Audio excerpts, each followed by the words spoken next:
Marx et Engels, Manifeste du Parti communiste, Grand 1, Bourgeois et prolétaires, Morceau choisi. On entend par bourgeoisie la classe des capitalistes modernes qui sont propriétaires des moyens sociaux de production et emploient du travail salarié. On entend par prolétaire la classe des ouvriers salariés modernes qui, ne possédant en propre aucun moyen de production, en sont réduits à vendre leur force de travail pour pouvoir vivre. La bourgeoisie s'est enfin arrogée, depuis la création de la grande industrie et du marché mondial, la suprématie politique exclusive dans l'État représentatif moderne. Les pouvoirs publics modernes ne sont qu'un comité qui administre les affaires communes de la classe bourgeoise tout entière. La bourgeoisie a dissous la dignité personnelle dans la valeur d'échange et substitué aux innombrables libertés reconnues par lettre patente et chèrement acquises, la seule liberté sans scrupule du commerce. En un mot, elle a substitué à l'exploitation, que voilaient les illusions religieuses et politiques de la société féodale, l'exploitation ouverte, cynique, directe et toute crue.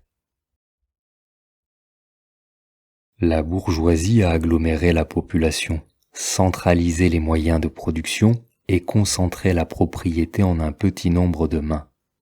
La conséquence nécessaire a été la centralisation politique.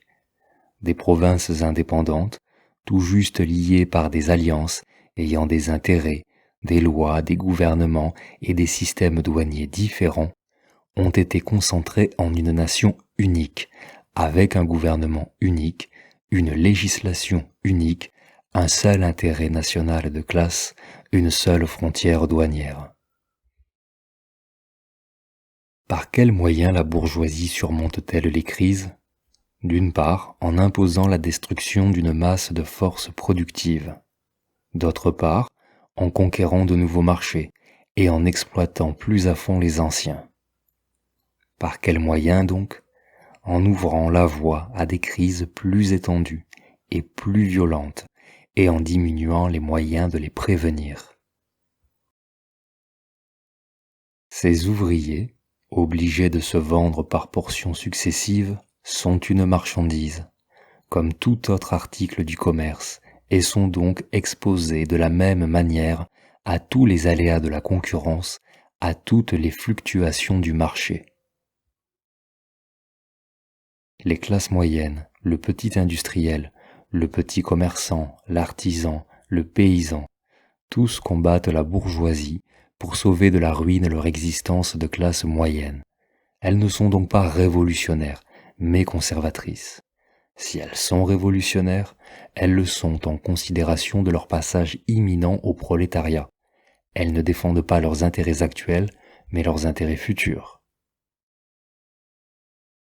Tous les mouvements du passé étaient des mouvements de minorité ou dans l'intérêt de minorité. Le mouvement du prolétariat est le mouvement autonome de l'immense majorité dans l'intérêt de l'immense majorité.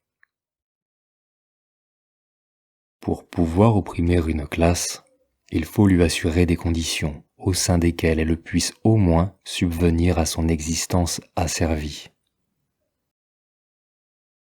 La condition la plus essentielle de l'existence et de la domination de la classe bourgeoise est l'accumulation de la richesse entre les mains de particuliers, la formation et l'accroissement du capital.